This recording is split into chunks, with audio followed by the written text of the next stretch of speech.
La cuisinière souriait en tournoyant entre les tables vides. Elle invita un client timide à danser sans hésiter. Elle ne savait pas que derrière la simplicité se cachait un millionnaire. Et cette invitation allait changer leur destin à jamais. Si cette histoire vous a intéressé, n'oubliez pas de vous abonner à notre chaîne. Et dites-nous de quelle ville vous nous regardez. Nous continuons. Hélène ajusta son tablier pour la 1000e fois ce soir-là, un geste automatique qui se répétait depuis 20 ans dans la cuisine du restaurant Le Coin des Saveurs. L'odeur de l'ail doré dans l'huile d'olive emplissait l'air, tandis qu'elle dirigeait son orchestre particulier de casseroles et d'épices avec la précision d'un chef d'orchestre. À 55 ans, elle connaissait chaque centimètre de cet espace comme les lignes de sa propre main. Le restaurant de quartier n'était pas célèbre, ne figurait pas dans les guides gastronomiques, mais il conservait une clientèle fidèle qui appréciait une cuisine honnête et bien préparée. Hélène était l'âme invisible derrière chaque plat qui sortait de la cuisine, bien que peu connaissent son nom. Pour la plupart, elle n'était que la cuisinière, une présence constante et silencieuse qui assurait le fonctionnement parfait de cet engrenage.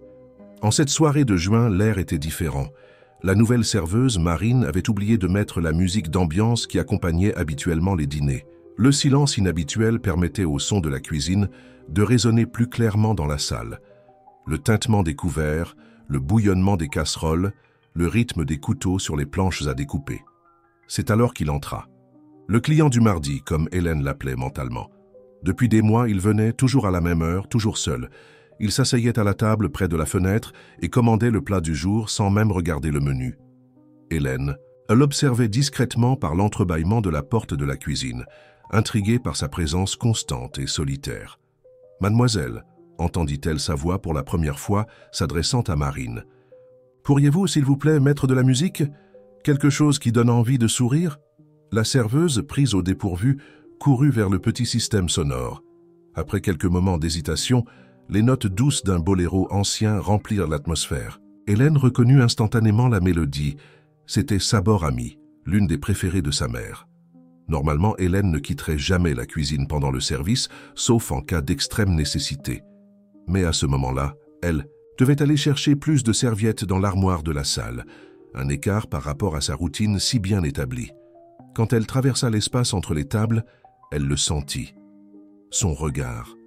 Ce n'était pas un regard ordinaire, de ceux qui vous traversent sans vraiment vous voir. C'était un regard qui semblait voir au-delà du tablier taché et des mains calleuses par le travail. Un regard qui reconnaissait la personne derrière la fonction, qui voyait la femme au-delà de la cuisinière. Hélène sentit son cœur s'accélérer légèrement. Ses mains transpiraient de façon inhabituelle. Elle était sur le point de retourner dans son sanctuaire quand quelque chose d'extraordinaire se produisit. L'homme se leva d'un mouvement fluide et élégant.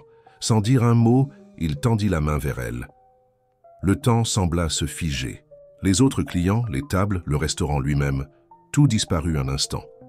Hélène regarda cette main tendue, puis les yeux de l'homme, des yeux bruns qui transmettaient un calme inexplicable, une invitation silencieuse.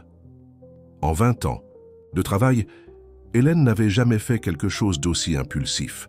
Sa place était dans la cuisine, parmi les casseroles et les épices, pas dans la salle à danser avec un inconnu. Mais il y avait quelque chose dans ce moment, dans cette musique, dans ce regard, qui la fit faire un pas en avant. Quand sa main toucha la sienne, elle sentit la douceur inattendue de son contact. Il la guida avec délicatesse, comme s'ils avaient répété cette danse 1000 fois auparavant. Pendant 3 minutes et 45 secondes, la durée exacte de la chanson, ils flottèrent dans le petit espace entre les tables, indifférents et au regard surpris des autres clients et employés.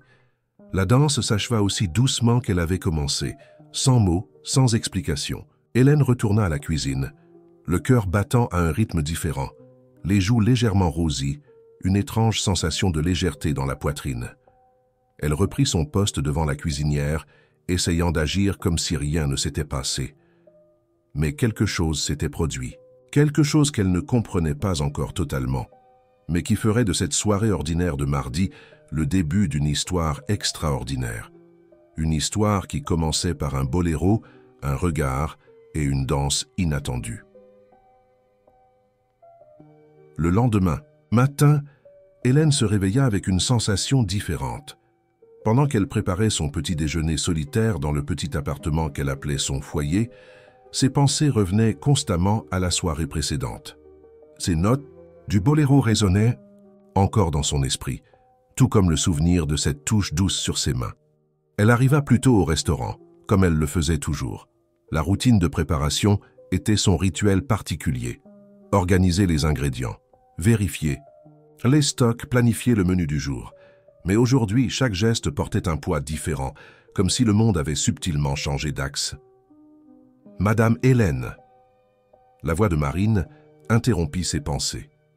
La jeune serveuse entra dans la cuisine, les yeux brillants d'excitation. « Vous ne croirez jamais ce qui s'est passé hier après votre départ. » Hélène tenta de garder son sang-froid, feignant de se concentrer sur la préparation des légumes. « Que s'est-il passé, ma petite ? Ce client, celui de la danse, il est resté 1 heure de plus après votre départ. Il a demandé du papier et un stylo, a écrit quelque chose pendant longtemps. Il a laissé une enveloppe à la caisse avant de partir. » Le cœur d'Hélène fit un bond, mais sa voix resta calme. « Et qui avait-il dans l'enveloppe ? » ?»« Je ne sais pas, Madame Hélène. Monsieur Albert, le propriétaire, l'a gardé avec lui, mais je l'ai entendu mentionner quelque chose à propos d'une proposition importante. » La routine du restaurant suivit son cours normal ce jour-là, mais Hélène remarqua des regards différents dirigés vers elle. Les autres employés chuchotaient dans les coins, et même certains clients habituels semblaient l'observer avec plus d'attention lorsqu'elle apparaissait occasionnellement dans la salle. À la fin du service, alors qu'elle se préparait à partir, M. Albert l'appela dans son bureau. C'était un homme pratique qui montrait rarement ses émotions, mais aujourd'hui, il y avait quelque chose de différent dans son expression. « Hélène, nous devons parler de quelque chose d'important. » Il ajusta ses lunettes sur son visage, une habitude nerveuse qu'elle connaissait bien. « Ce client d'hier, ce n'est pas un client ordinaire. » Elle s'assit, ressentant un mélange de curiosité et d'appréhension. M. Albert poursuivit. « C'est Édouard Mercier, de la famille Mercier des Transports. Vous connaissez ?» Hélène secoua la tête négativement. Elle n'avait jamais été très au courant des nouvelles concernant les hommes d'affaires ou l'économie. « Eh bien, il a laissé une proposition. Il veut financer une expansion du restaurant, avec une condition spécifique, que vous soyez la directrice de la nouvelle cuisine professionnelle qu'il veut installer ici. » Le monde sembla tourner un moment. Hélène serra les mains sur ses genoux, essayant de traiter l'information. Mais pourquoi ? Il a écrit quelque chose d'intéressant dans la lettre. M. Albert prit un papier dans le tiroir. Il a dit qu'il avait trouvé ici quelque chose qu'il cherchait depuis longtemps, de l'authenticité, et que votre danse démontrait qu'il existe encore des moments de magie authentique dans le monde. Hélène sentit son visage s'enflammer. « Monsieur Albert, pardonnez-moi d'avoir dansé pendant le service. Cela ne se reproduira plus. » Le patron rit pour la première fois depuis des années. « Hélène, vous travaillez ici depuis 2 décennies. Vous n'avez jamais pris de vacances. Vous n'êtes jamais arrivée en retard.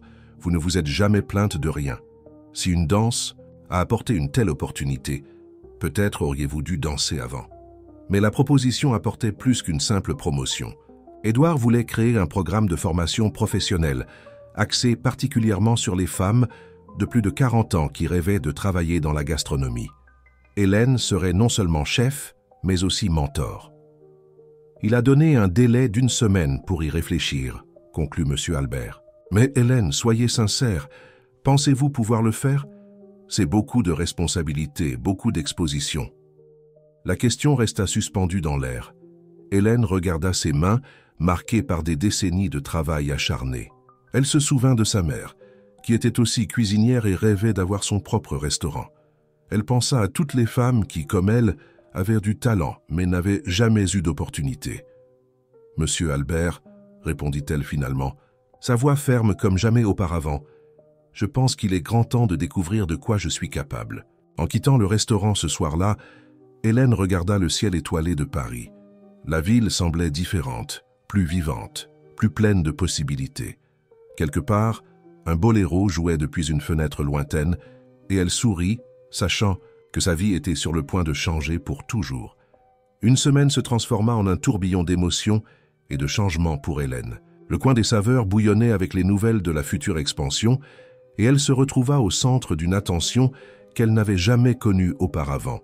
Chaque employé, chaque client régulier voulait en savoir plus sur la cuisinière qui avait gagné la confiance de l'un des hommes les plus influents du pays. La première réunion officielle avec l'équipe d'Édouard Mercier eut lieu un lundi pluvieux. Hélène avait passé tout le week-end à choisir la tenue appropriée, optant pour un ensemble bleu marine que sa sœur l'avait convaincue d'acheter des années auparavant pour un mariage. Cela semblait approprié pour rencontrer des architectes et des consultants d'entreprise. Madame Hélène, une jeune femme élégante en costume gris et aux cheveux parfaitement alignés, l'accueillit à la porte. « Je suis Béatrice Champ, assistante de Monsieur Mercier. Il ne pourra malheureusement pas être présent aujourd'hui, mais il m'a donné des instructions spécifiques concernant le projet. » Le cœur d'Hélène s'effondra un peu. Une partie d'elle espérait revoir Édouard, mieux comprendre l'homme derrière cette proposition extraordinaire. Mais elle maintint l'attitude professionnelle que des années de cuisine lui avaient enseignée. Toujours aller de l'avant, peu importe la surprise. Qui surgit? La réunion eut lieu dans la salle improvisée à l'arrière du restaurant. Des plans architecturaux furent déroulés sur la table. Des présentations sur des ordinateurs portables montraient des projections financières, et Hélène se retrouva plongée dans un monde complètement nouveau de termes techniques et de feuilles de calcul. Le projet initial prévoit la rénovation complète de l'espace actuel et l'incorporation de l'immeuble voisin, expliqua Béatrice, pointant vers les plans. La nouvelle cuisine professionnelle aura la capacité d'accueillir jusqu'à 15 élèves par classe dans le programme de formation. Hélène observait tout avec un mélange de fascination et d'appréhension. « Et combien de temps faudra-t-il pour commencer ?»« Les travaux peuvent débuter dans 2 semaines, » répondit l'un des architectes. « Mais avant, nous devons définir quelques détails cruciaux. Avez-vous une préférence pour un type spécifique d'équipement, une disposition particulière ?»« Pour la cuisine ?» C'est à ce moment qu'Hélène sentit sa confiance grandir. Là, enfin, il y avait quelque chose qu'elle connaissait profondément. Elle commença à parler des flux de travail, de l'importance de l'ergonomie pour les cuisinières plus âgées, de la façon dont chaque centimètre de plan de travail devait être pensé pour optimiser les mouvements. L'équipe fut impressionnée par ses connaissances pratiques. Béatrice prenait frénétiquement des notes sur sa tablette, tandis que les architectes ajustèrent leurs dessins en fonction des suggestions d'Hélène. « Il y a encore une chose, » commenta Béatrice à la fin. De la réunion. « Monsieur Mercier a laissé ceci pour vous. » Elle lui remit une élégante enveloppe scellée à la cire. Hélène l'ouvrit avec soin, ses mains légèrement tremblantes. À l'intérieur, il n'y avait qu'une carte avec une phrase écrite à la main « La danse n'est que le début. Continuez à suivre la musique de votre cœur. » Ce soir-là, après que tout le monde fut parti, Hélène resta seule dans la cuisine qui serait bientôt transformée. Elle toucha les vieux murs, les carreaux usés, la cuisinière qui avait été sa compagne pendant tant d'années. Des larmes silencieuses coulèrent sur son visage, non pas de tristesse, mais d'une émotion qu'elle ne savait pas nommer. Son téléphone vibra.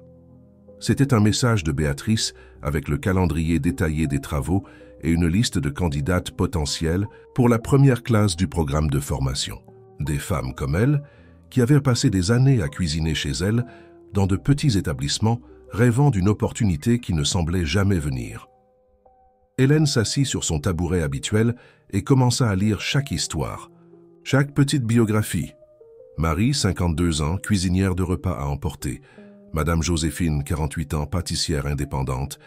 Antoinette, 63 ans, retraitée avec un rêve d'ouvrir une pension. Chaque nom portait toute une vie d'espoir différé. « Nous allons y arriver », murmura-t-elle pour elle-même, gardant l'enveloppe d'Édouard contre sa poitrine. « Nous allons faire briller chacune d'entre elles. » Les travaux commencèrent à un rythme frénétique qui transforma complètement la routine du coin des saveurs. Pour ne pas interrompre totalement le fonctionnement du restaurant, Hélène improvisa une cuisine temporaire dans un espace loué à proximité où elle continuait à préparer les plats que ses clients aimaient tant. C'est durant cette période de transition qu'elle commença à remarquer les changements en elle-même. Son reflet dans le miroir montrait une femme différente, toujours la même Hélène, mais avec une nouvelle lueur dans les yeux, une posture plus droite, un sourire plus fréquent sur les lèvres. « Madame Hélène, les curriculums vitae pour la première classe sont arrivés, » annonça Marine, lui remettant un épais dossier. La serveuse était devenue son assistante informelle pendant tout le processus, démontrant un enthousiasme contagieux pour le projet. Il y avait plus de 200 candidates, 200 femmes qui, comme elle, gardaient des rêves entre casseroles et recettes. Hélène passa des nuits entières à lire chaque histoire, chaque lettre de présentation. Certaines étaient écrites à la main, d'autres tapées avec une difficulté évidente. Toutes touchaient son cœur d'une manière spéciale. « Comment allons-nous en choisir seulement 15 ?» se demanda-t-elle à voix haute, regardant les photographies jointes au curriculum vitae.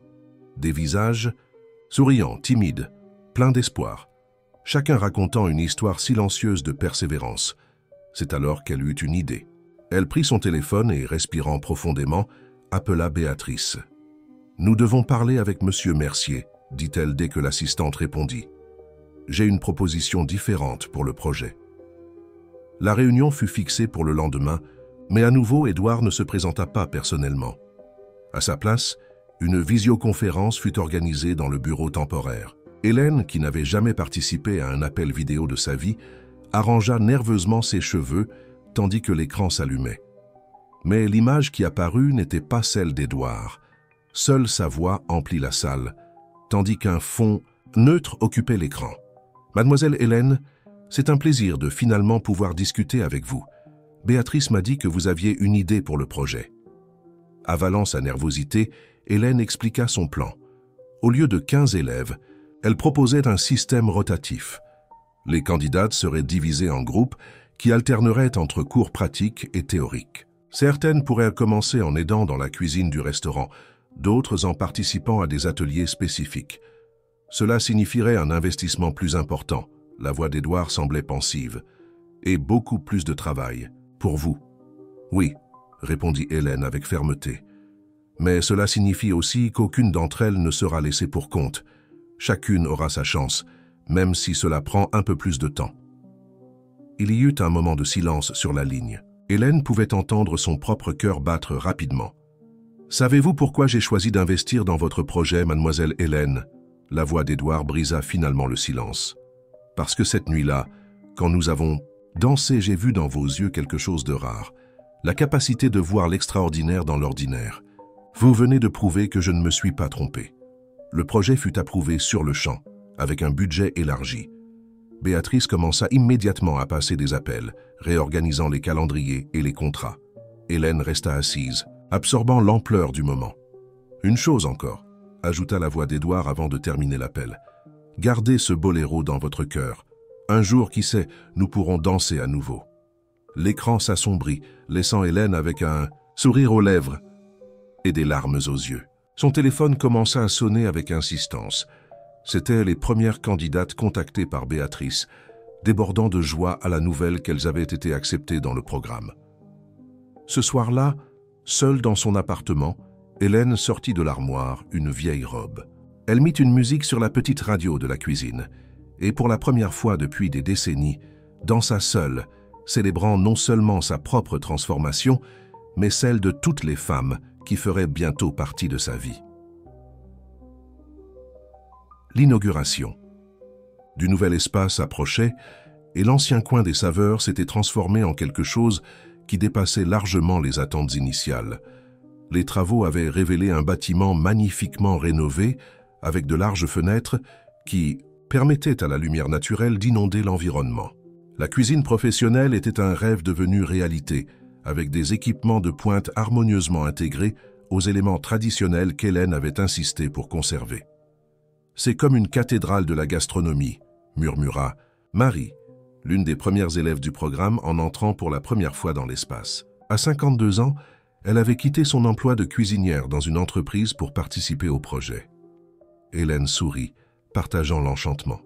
Chaque détail avait été pensé avec soin, les plans de travail à différentes hauteurs pour accommoder des personnes de toute taille, les sols antidérapants spéciaux, l'éclairage parfaitement distribué. Mais ce qui attirait le plus l'attention était le mur de carreaux portugais qu'Hélène avait personnellement choisi. Chacun racontant une histoire différente à travers ses délicates peintures. Madame Hélène, Camarine fit irruption par la porte de la cuisine, agitée comme toujours. la journaliste du magazine Saveur un savoir est arrivée pour l'interview. Le cœur d'Hélène s'accéléra. Le reportage avait été l'idée de Béatrice, une façon de faire connaître le projet et d'attirer plus d'attention sur la cause des femmes dans la gastronomie. Mais Hélène n'avait jamais donné d'interview de sa vie. La journaliste, Amélie Torres, était une femme élégante dans la quarantaine, avec des yeux perspicaces et un sourire gentil. « Madame Hélène, c'est un honneur de vous rencontrer personnellement. Votre projet crée un véritable bourdonnement dans le monde de la gastronomie. » Pendant les 2 heures qui suivirent, Hélène se retrouva à raconter son histoire, non seulement sur le projet actuel, mais sur ses 20 années de dévouement silencieux à la cuisine. Elle parla de sa mère, des recettes anciennes qu'elle gardait comme des trésors, de la danse qui avait changé sa vie. « Et concernant M. Édouard Mercier ?» demanda Amélie, ses yeux brillants de curiosité. « Est-il venu suivre le développement du projet ?» Hélène hésita un moment. « M. Mercier préfère rester en coulisses, mais sa présence se fait sentir dans chaque détail, dans chaque rêve qu'il nous permet de réaliser. » La journaliste fit une pause, consultant ses notes. « Vous savez, j'ai fait une recherche approfondie sur lui avant de venir ici. C'est curieux comme il a pratiquement disparu de la vie publique ces dernières années. Certains disent qu'après un différend familial compliqué, je préfère me concentrer sur le bien qu'il fait maintenant, interrompit doucement Hélène. Parfois, les gens ont besoin de s'éloigner pour trouver leur véritable objectif. Amélie sourit compréhensive. Et quelle est la prochaine étape du projet? Demain, nous recevons notre première classe complète, répondit Hélène, son visage s'illuminant. 40 femmes extraordinaires qui vont transformer cet espace en quelque chose d'encore plus spécial. Après l'interview, Hélène trouva une nouvelle enveloppe sur son bureau. À l'intérieur, outre la carte désormais familière avec la calligraphie élégante d'Édouard, il y avait une clé USB. Pour inspirer vos premiers jours de cours, disait la carte. Quelques recettes de famille que vous voudrez peut-être partager. Ce soir-là, chez elle, Hélène connecta la clé USB à son ordinateur portable récemment acquis. Elle trouva des dizaines de fichiers, non seulement des recettes, mais aussi des histoires anciennes de la gastronomie française, des photographies de plats traditionnels, des techniques presque oubliées. C'était un trésor culinaire qui fit ses yeux s'embuer. Parmi les fichiers, il y avait un dossier marqué comme personnel. À l'intérieur, une seule photo. Un jeune Édouard Mercier, aux côtés d'une dame aux cheveux gris, tous deux souriant devant un vieux fourneau. La légende disait simplement « Grand-mère Marie », la première personne qui m'a appris que cuisiner est un acte d'amour. Hélène toucha doucement l'écran, sentant qu'elle commençait à comprendre un peu plus l'homme mystérieux qui avait transformé sa vie. Cette photo révélait quelque chose que les gros titres et les spéculations ne pourraient jamais capturer, la véritable raison derrière tout ce projet. Le premier jour de cours se leva avec une énergie spéciale dans l'air. Hélène était arrivée avant le lever du soleil, préparant chaque détail avec le même soin qu'elle consacrait à ses plats les plus élaborés. Sur chaque plan de travail, un tablier neuf avec le nom de chaque élève brodé, un cadeau spécial qu'elle avait secrètement commandé. Les femmes commencèrent à arriver une par une, chacune portant non seulement ses sacs, mais des décennies de rêves reportés. Il y avait Madame Joséphine qui vendait des gâteaux sur les marchés depuis 30 ans, Sophie qui avait élevé 4 enfants en cuisinant dans des maisons de famille, Christine qui avait abandonné ses études de gastronomie dans les années 80 pour s'occuper de ses parents. « Bienvenue dans votre nouvelle maison », commença Hélène, sa voix tremblant légèrement d'émotion. « Ici, nous ne sommes pas seulement des cuisinières. Nous sommes gardiennes de mémoire, créatrices de moments, artistes de la saveur. » Le cours inaugural portait sur bien plus que des techniques culinaires. Hélène partagea certaines des recettes qu'elle avait trouvées sur la clé USB d'Édouard, les entrelaçant avec des histoires de son propre parcours. Les élèves écoutaient, fascinés, reconnaissant dans ses paroles leurs propres rêves et luttes. « Madame Hélène, » appela Christine pendant une pause, « pensez-vous vraiment qu'il n'est pas trop tard pour nous ?» Le silence qui suivit était dense d'attente. Hélène regarda chaque visage présent, voyant en eux la même peur qu'elle avait si souvent ressentie. « Laissez-moi vous raconter une histoire, » répondit-elle, prenant l'un des vieux livres qu'Édouard avait partagé. « Connaissez-vous Julia Child ? Elle a commencé sa carrière dans la gastronomie à 37 ans. À 49 ans, elle a publié son premier livre. À 51 ans, elle a fait ses débuts à la télévision. Les femmes se rapprochèrent, absorbant chaque mot.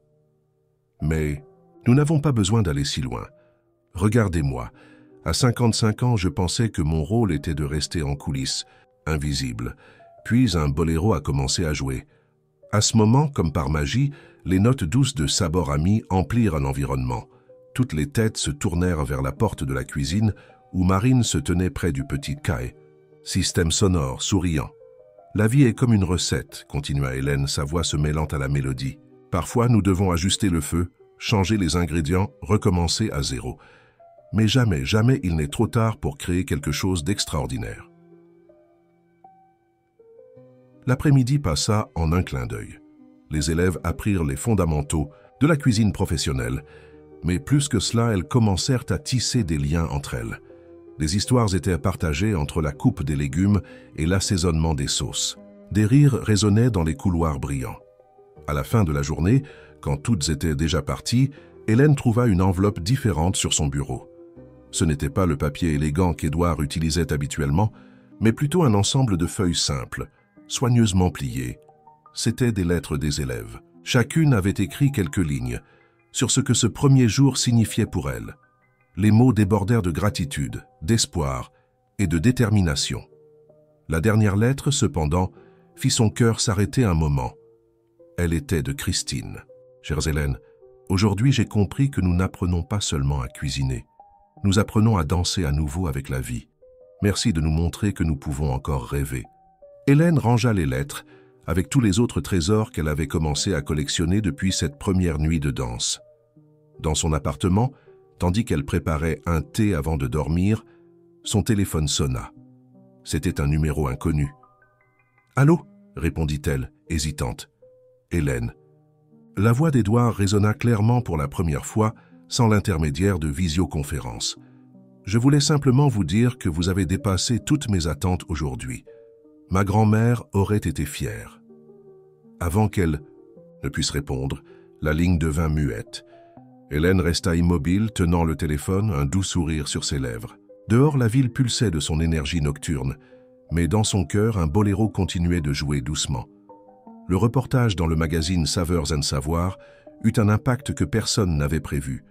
Ce qui devait être simplement un article sur un projet innovant de formation gastronomique se transforma en un phénomène viral sur les réseaux sociaux. L'histoire de la cuisinière qui avait dansé un boléro et transformé sa vie, ainsi que celle de dizaines d'autres femmes, captiva l'imagination du public. « Madame Hélène, vous devez voir ça !» s'exclama Marine, courant vers la cuisine avec son téléphone. « Notre vidéo institutionnelle a déjà plus d'1 million de vues, et les commentaires, ils sont si émouvants. » Hélène, qui savait à peine utiliser WhatsApp, se retrouva soudain au centre d'une révolution numérique. Des femmes de toute la France commencèrent à partager leurs propres histoires de rêves différés, de talents cachés dans les cuisines de leur maison. C'est alors que Béatrice apparut avec une proposition inattendue. « Hélène, nous avons reçu des invitations de 3 émissions de télévision. Elles veulent te faire des reportages spéciaux sur le projet. » La panique initiale d'Hélène fut rapidement remplacée par une détermination sereine. Si son histoire pouvait inspirer d'autres femmes à poursuivre leurs rêves, alors elle affronterait les caméras. « Mais à une condition, dit-elle, surprenant tout le monde par sa fermeté. Je veux que certaines de nos élèves participent aussi. Cette histoire n'est pas seulement la mienne. » Le premier enregistrement eut lieu un jeudi matin. L'équipe de télévision transforma la cuisine en un studio improvisé, avec des lumières et des caméras partout. Hélène choisit 3 élèves pour participer. Madame Joséphine, avec ses gâteaux primés sur les marchés, Sophie, qui donnait maintenant des cours de cuisine française, et Christine, qui était devenue la porte-parole informelle de la classe. « Et comment vous sentez-vous en étant appelée la marraine de la gastronomie ?» demanda la présentatrice, faisant référence au surnom que l'Internet lui avait donné. Hélène rit, ajustant son nouveau tablier, un cadeau des élèves brodé de petites notes de musique. « Je ne suis pas une marraine, je suis simplement quelqu'un qui a appris qu'il n'est jamais trop tard pour faire un nouveau pas de danse. » Pendant l'enregistrement, les élèves démontrèrent des recettes, partagèrent des histoires de dépassement de soi et parlèrent de la façon dont le projet avait changé leur vie. La présentatrice fut visiblement émue lorsque Christine révéla qu'elle venait d'ouvrir son propre service de traiteur spécialisé dans les événements pour personnes âgées. Dans les coulisses, cependant, quelque chose d'inhabituel se produisait. Béatrice recevait des messages urgents sur son téléphone, son visage alternant entre inquiétude et soulagement. « Hélène », appela-t-elle pendant une pause. « Monsieur Mercier regarde la transmission en direct par Internet. Il veut vous parler. » Le cœur battant, Hélène fut conduite dans une salle privée où un ordinateur portable était ouvert sur une visioconférence. Pour la première fois depuis cette nuit de danse, elle vit le visage d'Édouard Mercier. Il était différent de l'homme d'affaires élégant qui avait dansé avec elle. Ses cheveux avaient des plis de fil blanc et ses traits semblaient de plus fatigués. Mais ses yeux avaient toujours cette lueur spéciale qu'elle avait remarquée cette première nuit. « Hélène, dit-il doucement, vous avez transformé mon rêve en quelque chose de bien plus grand que ce que j'aurais pu imaginer. »« Votre rêve » demanda-t-elle intriguée. Édouard sourit, un sourire à la fois triste et doux. « Ma grand-mère, elle était comme vos élèves. Une cuisinière extraordinaire qui n'a jamais eu sa chance de briller. Avant de partir, elle m'a fait promettre que j'aiderais d'autres femmes comme elle. Mais je ne savais pas comment, jusqu'à cette nuit au restaurant. » Hélène sentit des larmes dans ses yeux. « Pourquoi ne me l'avez-vous jamais dit ?»« Parce que cette histoire devait être la vôtre, pas la mienne. Vous avez donné vie à ce projet par vous-même, Hélène. Vous l'avez fait grandir avec votre propre cœur. » À ce moment, quelqu'un frappa à la porte. C'était l'heure de retourner à l'enregistrement. Hélène hésita, ne voulant pas mettre fin à ce moment rare. « Édouard, dit-elle, utilisant son prénom pour la première fois, allez-vous continuer à vous cacher ?» Il toucha doucement l'écran comme s'il voulait l'atteindre. Certaines dansent ont besoin de temps pour trouver leur bon rythme, n'est-ce pas? L'écran s'assombrit, laissant Hélène avec 1000 questions non posées et un cœur battant à un rythme qu'elle commençait à très bien reconnaître. Le succès du projet apporta non seulement de la reconnaissance, mais aussi des défis inattendus. Avec l'exposition croissante dans les médias, le restaurant-école devint un lieu de pèlerinage pour les aspirants chefs et les curieux de tout le pays. Les inscriptions pour les nouvelles classes explosèrent, atteignant des chiffres que personne n'avait prévus. 3000 candidates, soupira Hélène, regardant la pile de formulaires sur son bureau. Comment allons-nous gérer tant de monde? C'est Christine qui eut l'idée qui changerait tout. Lors d'une réunion avec les premières diplômées du programme, elle leva timidement la main. Et si chacune d'entre nous prenait en charge un petit groupe dans nos propres cuisines, comme un réseau de mentors? Le silence qui suivit fut rompu par le bruit de la porte qui s'ouvrait. Béatrice entra, portant sa tablette inséparable. « Désolée d'interrompre, mais je pense que vous voudrez voir ceci. » Elle projeta sur le mur une carte de France avec de petits points lumineux éparpillés dans toutes les régions. Chaque point représente une cuisinière professionnelle de plus de 40 ans qui s'est inscrite pour être mentor dans notre programme. Certaines ont leur propre restaurant, d'autres travaillent chez elles. Toutes sont inspirées par votre histoire. Hélène sentit son cœur s'accélérer. Combien sont-elles? 217 jusqu'à présent, et le nombre ne cesse de croître. Les femmes dans la salle se regardèrent, commençant à comprendre l'ampleur de ce qui se passait. Ce n'était plus seulement un projet de formation, cela se transformait en un mouvement national. « Mais comment allons-nous garantir la qualité ?» demanda Sophie, toujours pratique. « Comment allons-nous former toutes ces mentors ?» C'est alors que le téléphone d'Hélène sonna. C'était Édouard. « J'y ai déjà pensé, » dit-il, sa voix transmettant de l'enthousiasme. « Et si nous transformions le restaurant-école en un centre de formation pour mentors? Nous pourrions créer un programme intensif amenant les candidates, mentors passer quelques semaines avec vous et votre équipe. Cela coûterait une fortune, réfléchit Hélène. L'argent est le moindre des problèmes, répondit Édouard avec un léger rire. De plus, plusieurs entreprises nous ont contactés pour parrainer le projet. Votre histoire a touché beaucoup de cœurs, Hélène. Ce soir-là, après une longue réunion de planification, Hélène décida de rentrer chez elle à pied, plutôt que de prendre son bus habituel. Elle avait besoin d'organiser ses pensées, de digérer tout ce qui se passait. Elle passa devant un magasin d'électroménager où plusieurs télévisions en vitrine diffusaient simultanément son interview de la veille. C'était surréaliste de se voir à l'écran parlant avec une assurance qu'elle ne savait pas posséder. Son téléphone vibra. Un message d'Édouard. « Je suis passé par le restaurant aujourd'hui, après que tout le monde soit parti. La cuisine garde encore l'écho de ce boléro. Hélène sourit, tapant sa réponse. Vous auriez dû entrer. Nous aurions pu danser à nouveau. La réponse mit quelques minutes à arriver. Pas encore. Mais je promets que quand le moment sera venu, ce ne sera pas juste une danse. Ce sera une célébration de tout ce que vous avez accompli. Hélène rangea son téléphone, son cœur léger comme une feuille au vent. En passant devant un café, elle entendit les notes douces de « Sabor ami » s'échapper par les fenêtres. Elle s'arrêta un moment, ferma les yeux et se laissa envelopper, par la musique. Une dame âgée, assise sur un banc proche, l'observait avec un sourire complice. « Parfois, dit-elle, la vie nous surprend avec les mélodies les plus inattendues, n'est-ce pas ?» Hélène ouvrit les yeux, lui rendant son sourire. « Das que... » « Oui, répondit-elle. « Et le plus beau, c'est quand nous découvrons que nous avons toujours eu la musique en nous. Nous avions juste besoin de quelqu'un pour nous la faire entendre. » Elle poursuivit son chemin vers chez elle, mais maintenant, ses pas avaient un rythme différent, le rythme de quelqu'un qui avait enfin trouvé sa propre danse dans la vie. L'expansion nationale du projet apporta avec elle une vague de changements que personne n'avait prévus. Le restaurant-école pulsait, maintenant d'une énergie différente, accueillant des groupes de futurs mentors de tous les coins de France. Hélène se retrouvait face à des femmes qui avaient voyagé des jours entiers, certaines quittant leur ville pour la première fois, toutes portant la même lueur d'espoir dans les yeux. « Madame Hélène », appela une dame de Marseille, pendant un cours pratique. « Pensez-vous que nous pourrons faire la même magie dans nos villes ?» Hélène arrêta de couper des légumes et regarda le groupe réuni autour d'elle. Elle vit des visages marqués par le temps et l'expérience, des mains calleuses par le dur labeur, des yeux qui gardèrent des histoires de lutte et de persévérance. « Magie », répondit-elle doucement, « n'est pas dans le lieu mais dans les personnes.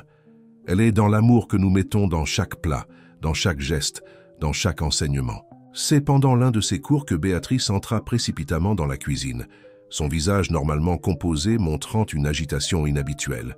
« Hélène, nous devons parler, en privé. » Dans le bureau, Béatrice ferma la porte et alluma sa tablette. Sur l'écran, des titres de divers portails d'information mettaient en évidence une histoire qui fit glacer le cœur d'Hélène. Empire Mercier en crise.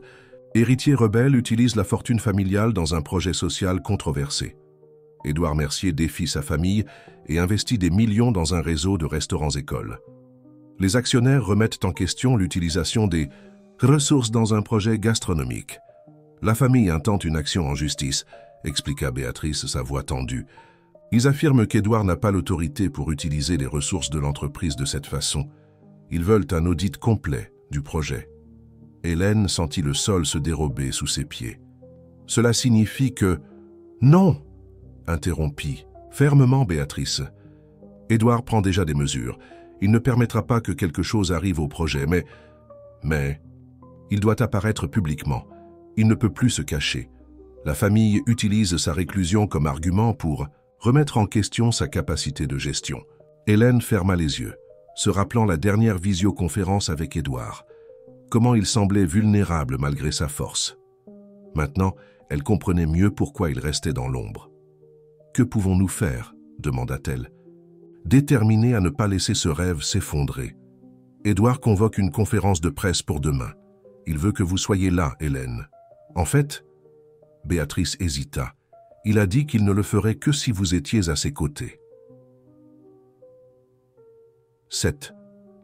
Nuit-là, Hélène ne put dormir. Elle resta sur son petit balcon, observant les lumières de la ville, repassant dans son esprit chaque moment depuis cette première danse.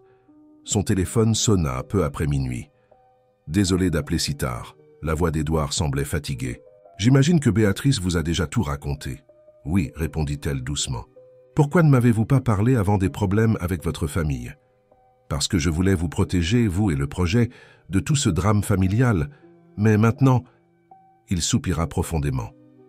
Hélène, vous avez changé ma vie, cette nuit-là. Pas seulement avec la danse, mais avec votre authenticité, votre force silencieuse. Demain, je dois montrer au monde qui je suis vraiment. Et je ne peux imaginer le faire qu'avec vous à mes côtés. Hélène sentit des larmes silencieuses couler sur son visage. « J'ai peur », admit-elle. « pas d'affronter votre famille ou la presse, mais que tout cela puisse nuire à nos élèves, à leurs mentors, à leurs rêves. Alors nous lutterons pour elles, répondit fermement Édouard, comme vous l'avez fait depuis le premier jour, comme ma grand-mère l'aurait fait. Un moment de silence s'établit entre eux, rempli seulement par le son distant de la ville nocturne. Édouard? Oui? Demain, avant la conférence, pouvons-nous danser à nouveau? Elle pouvait entendre le sourire dans sa voix quand il répondit « Je pensais que vous ne le demanderiez jamais ». Le matin de la conférence de presse se leva avec un ciel étonnamment bleu sur Paris. Hélène arriva au restaurant école 2 heures avant l'horaire prévu, trouvant l'espace déjà transformé par une équipe de relations presse. Caméras, microphones et lumière avaient été stratégiquement positionnés dans la salle principale. « Tout est prêt ?» demanda Béatrice, apparaissant à ses côtés avec une tasse de café. Hélène acquiesça, ajustant nerveusement le blazer bleu marine qu'elle avait acheté spécialement pour l'occasion. Ses élèves avaient insisté pour l'aider à choisir la tenue parfaite, élégante mais authentique, comme Christine l'avait définie. « Est-il déjà arrivé ?» demanda-t-elle, essayant de garder une voix ferme. Comme en réponse, les portes principales s'ouvrirent. Édouard Mercier entra, vêtu d'un costume impeccable, mais avec un air de simplicité qui contrastait avec l'image typique d'un magnate des affaires. Ses yeux trouvèrent immédiatement ceux d'Hélène. « Bonjour, dit-il doucement, s'approchant. Je crois que nous avons un rendez-vous avant que toute cette folie ne commence. » D'un geste, il fit signe à quelqu'un près du système sonore. Les premières notes de Sabor Ami remplirent l'espace, exactement comme cette première nuit. Mais cette fois, quand Édouard tendit la main à Hélène, elle remarqua quelque chose de différent dans son regard. « Mademoiselle Hélène », il tendit la main, ses yeux brillants d'un mélange de tendresse et de détermination. « M'accordez-vous cette danse ?» Le monde sembla disparaître quand ils commencèrent à danser. Il n'y avait pas de caméra, pas de crise familiale, pas de préoccupation, seulement la musique, le mouvement et cette connexion inexplicable qui avait changé leur vie. « Vous ?»« Savez, » murmura Édouard pendant qu'il dansait, « j'ai passé des années à me cacher du monde, plongé dans des ressentiments familiaux et des regrets. Puis un soir ordinaire, j'ai vu une cuisinière sortir de sa zone de confort pour danser avec un étranger. C'est alors que j'ai réalisé que parfois, nous devons faire un pas inattendu pour trouver notre vrai chemin. » Hélène sourit, se rappelant sa propre transformation. « Je n'aurais jamais imaginé que cette danse m'amènerait jusqu'ici. »« Moi non plus, » rit-il doucement. « Mais maintenant, nous devons danser sur une musique différente. Êtes-vous prête ?» La musique s'arrêta et ils se séparèrent juste au moment où les premiers journalistes commençaient à arriver. La salle se remplit rapidement de voix et de flashs d'appareils photo. La conférence commença ponctuellement à 10 heures. Édouard prit le microphone avec une sérénité qui surprit tout le monde. « Bonjour », commença-t-il. Certains d'entre eux vous se demandent pourquoi un héritier du groupe Mercier a décidé d'investir des millions dans un projet de formation gastronomique. D'autres s'interrogent sur mon éloignement de la vie publique ces dernières années. Aujourd'hui, je veux raconter la véritable histoire derrière ces décisions. Il fit une pause, regardant directement Hélène avant de continuer. Ma grand-mère était une cuisinière extraordinaire qui n'a jamais eu la chance de réaliser ses rêves. Elle m'a appris que la vraie richesse ne réside pas dans les comptes, bancaires ou les actions en bourse, mais dans la capacité de transformer des vies. Quand j'ai rencontré Hélène et vu son travail silencieux dans la cuisine du coin des saveurs, j'ai reconnu la même passion que ma grand-mère avait. Édouard invita alors Hélène à le rejoindre. Côte à côte, ils présentèrent les chiffres impressionnants du projet. Des centaines de femmes formées, des dizaines de nouvelles entreprises ouvertes, un réseau national de mentors en formation. « Ce n'est pas seulement un projet social », déclara Hélène, sa voix ferme et claire. C'est un mouvement de transformation. Chaque femme qui passe par nos cuisines emporte avec elle non seulement des techniques culinaires, mais la certitude qu'il n'est jamais trop tard pour recommencer. Quand les journalistes commencèrent à poser des questions, beaucoup d'entre eux, elles agressives concernant le conflit familial, ce fut au tour d'Édouard de montrer sa force. Ma famille remet en question l'utilisation des ressources, mais oublie que les entreprises n'existent pas seulement pour générer des profits. Elles ont un rôle transformateur dans la société. Et s'il le faut, je suis prêt à utiliser ma part personnelle de l'héritage pour maintenir ce projet en vie. La déclaration provoqua un bourdonnement dans la salle. Béatrice, au fond de la salle, souriait avec fierté. Après la conférence, alors que les journalistes commençaient à se disperser, Édouard tint doucement la main d'Hélène. « Merci », dit-il simplement. « Pour quoi ? Pour m'avoir appris que parfois nous devons sortir de la cuisine pour faire la différence. » Hélène sourit, serrant légèrement sa main. « Et merci de m'avoir montré que certains rêves ont seulement besoin de la bonne musique pour commencer. » La conférence de presse eut un impact encore plus grand que prévu. Dans les jours qui suivirent, l'histoire d'Édouard et d'Hélène domina non seulement les pages économiques, mais aussi les rubriques de style de vie et de société.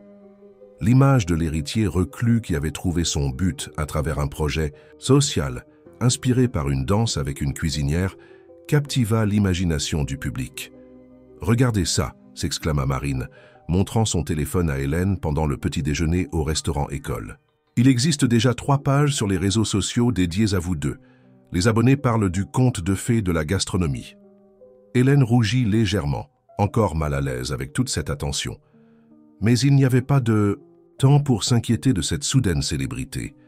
La première promotion nationale de Mentor arrivait ce matin-là. La salle principale avait été transformée en un auditorium improvisé. 50 femmes de différentes régions françaises, toutes avec des histoires uniques de dépassement, attendaient avec impatience le début du programme intensif de formation. « Bienvenue !» commença Hélène, sa voix transmettant une confiance qui grandissait chaque jour. Chacune d'entre vous a été choisie non seulement pour son talent culinaire, mais pour sa capacité à inspirer et à transformer des vies. Parmi les participantes se trouvait Madame Elisabeth, une dame de 68, temps du sud de la France, qui tenait depuis 3 décennies une petite auberge connue pour sa cuisine régionale. Ses yeux brillaient d'émotion en écoutant Hélène parler. « Quand j'ai vu votre histoire à la télévision, » commenta Madame Elisabeth pendant une pause, « c'était comme si quelqu'un comprenait enfin ce que j'ai toujours ressenti, que la cuisine n'est pas seulement un lieu de travail, c'est un espace de transformation. » Le programme avait été soigneusement planifié pour durer 3 semaines. Au-delà des techniques culinaires avancées, les futurs mentors apprendraient la gestion, la psychologie de l'enseignement et l'entrepreneuriat. Chaque jour apportait de nouveaux défis et découvertes. C'est pendant l'un de ces cours que Béatrice entra discrètement dans l'auditorium, faisant signe à Hélène. Dans le couloir, son expression était grave. La famille Mercier a convoqué une assemblée extraordinaire, informa-t-elle à voix basse. Ils veulent voter l'éloignement d'Édouard de la direction du groupe. Hélène sentit son cœur se serrer. Le sait-il?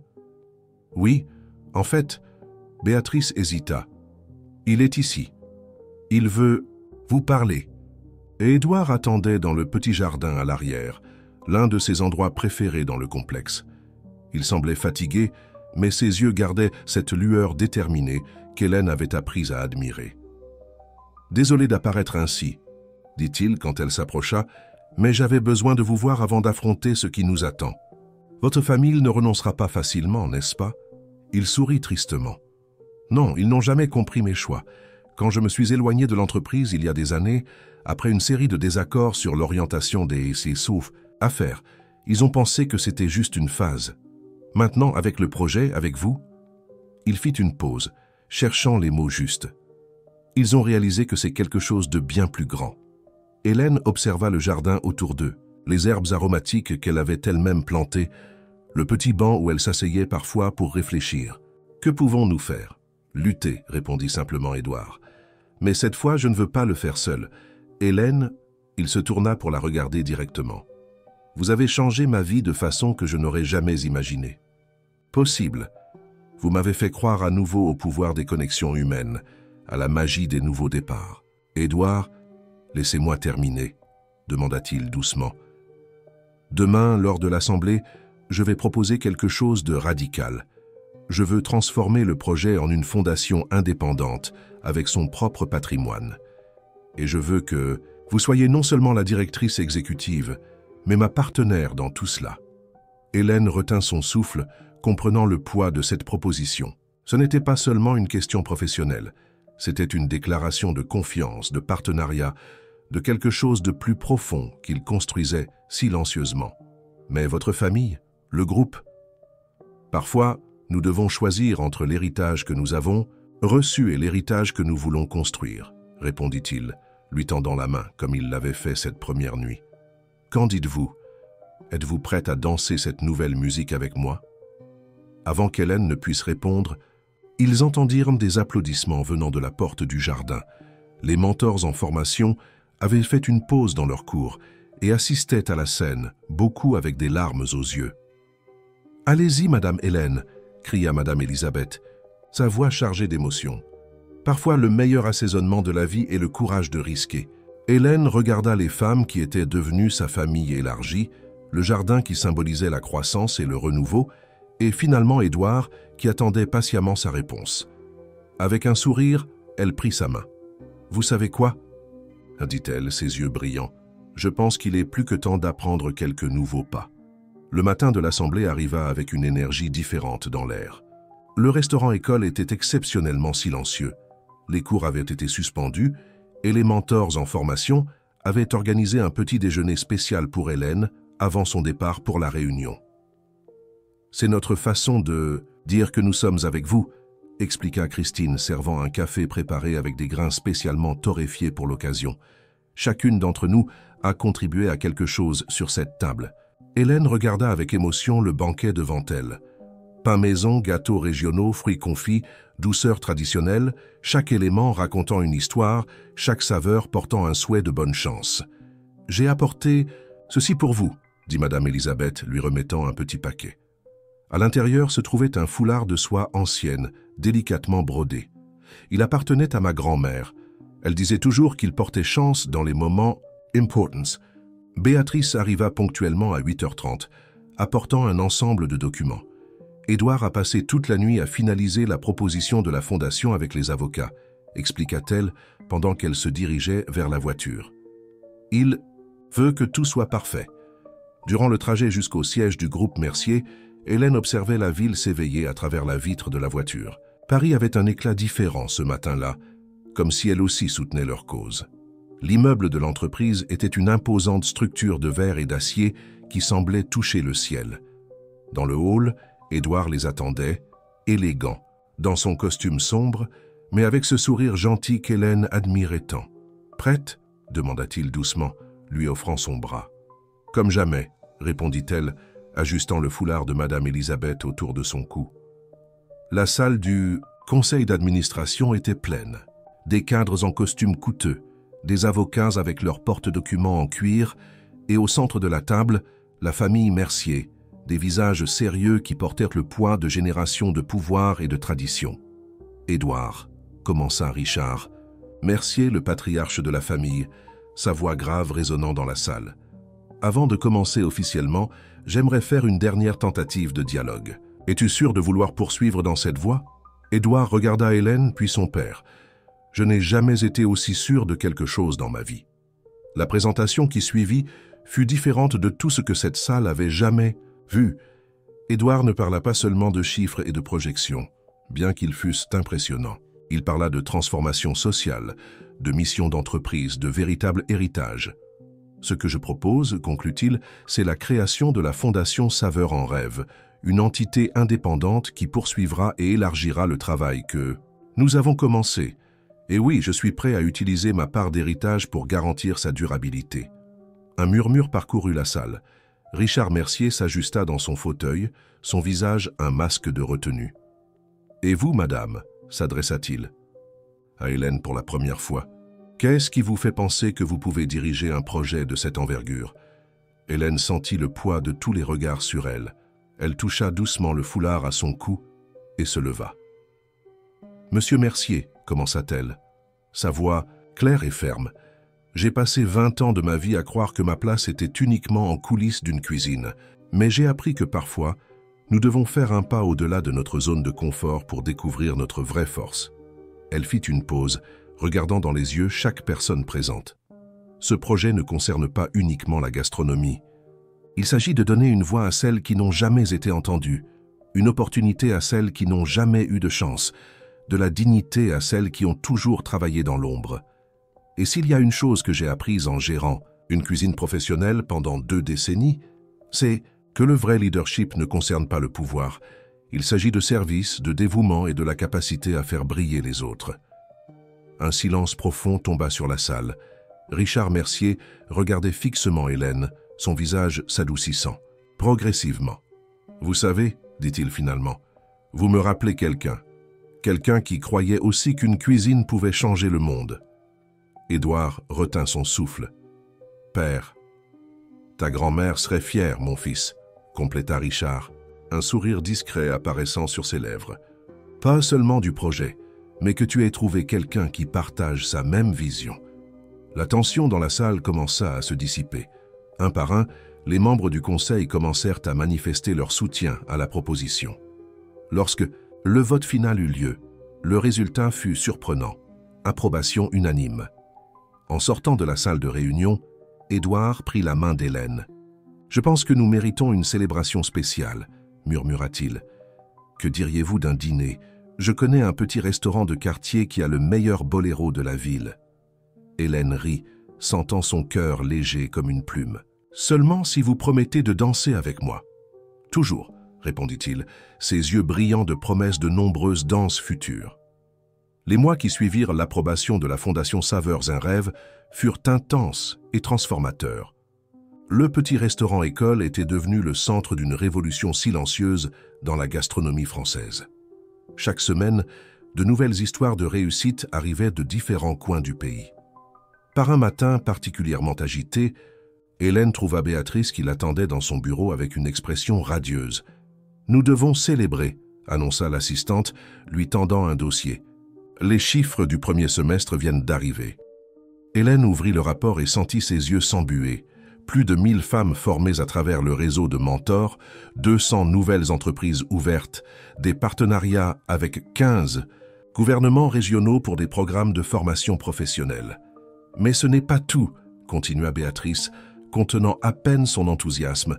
« Nous avons reçu une invitation spéciale. L'UNESCO souhaite inclure notre projet dans son catalogue des meilleures pratiques en éducation et entrepreneuriat féminin. » Hélène se laissa tomber dans son fauteuil, submergée par l'ampleur de ce qu'elles avaient accompli. Son regard erra vers le mur où elle avait encadré le premier tablier qu'elle avait utilisé au coin des saveurs, maintenant une relique qui racontait une histoire de transformation. « Madame Hélène !» Marine fit irruption par la porte, essoufflée. « Vous devez voir ça. Madame Elisabeth est en direct à la télévision. » Elles coururent vers la salle principale où un grand groupe s'était déjà rassemblé autour du téléviseur. À l'écran, la sympathique dame du Sud présentait fièrement sa nouvelle auberge-école, où elle formait déjà 15 femmes de la région.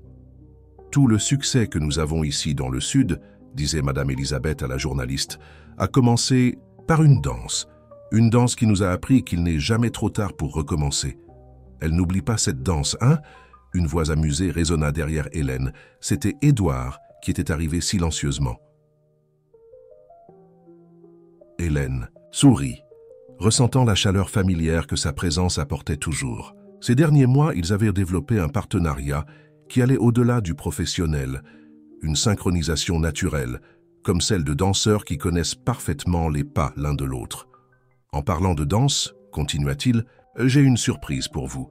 Mais d'abord, je dois vous montrer quelque chose. » Édouard la conduisit jusqu'au jardin à l'arrière, qui était devenu leur lieu spécial de conversation. Là, une petite table était dressée pour un petit déjeuner intime. « Cela me rappelle notre premier matin après l'approbation de la Fondation », commenta Hélène, reconnaissant les pains et douceurs qu'il commandait toujours spécialement pour elle. « C'était exactement l'intention, » sourit Édouard, tirant une chaise pour elle, « parce qu'aujourd'hui marque un autre commencement. » Il sortit de sa poche une élégante enveloppe, similaire à celle qu'il avait laissée au restaurant, il y a si longtemps. À l'intérieur, il y avait une invitation pour un événement international de gastronomie à Paris. La Fondation a été invitée à présenter notre projet lors de la plus grande rencontre de chefs du monde, expliqua-t-il, ses yeux brillants de fierté. Et vous, ma chère partenaire de danse, serez l'oratrice principale. Hélène sentit son cœur s'accélérer. Paris? Moi? Mais, pas de mais, interrompit doucement Édouard. Vous êtes l'âme de ce projet, Hélène. Votre histoire a inspiré des milliers de femmes. De plus, il fit une pause dramatique. J'ai entendu dire que les Français adorent un bon boléro. Hélène rit, ce souvenant de comment tout avait commencé. « Vous n'allez pas me faire danser devant les chefs français, n'est-ce pas ?»« Non, » répondit-il, se levant et lui tendant la main. « Mais que diriez-vous de répéter un peu? Après tout, Paris est la ville de l'amour et des danses inattendues. » Comme par magie, les notes douces de Sabor Ami commencèrent à jouer. Marine, bien sûr, toujours attentive aux moments spéciaux, avait allumé le système sonore du jardin.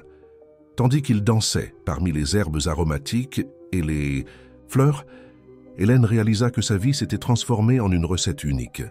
Un mélange parfait de rêves réalisés, de nouveaux défis et de cet ingrédient spécial que seul l'amour véritable peut apporter. « Vous savez, » murmura-t-elle contre l'épaule d'Édouard, « je crois que j'ai compris pourquoi votre grand-mère croyait tant au pouvoir de la cuisine pour changer le monde. »« Vraiment ?» demanda-t-il doucement. « Oui, parce que c'est dans la cuisine que nous apprenons la plus importante des leçons, qu'avec les bons ingrédients, dans la bonne mesure et surtout avec le bon amour, nous pouvons créer quelque chose d'extraordinaire. »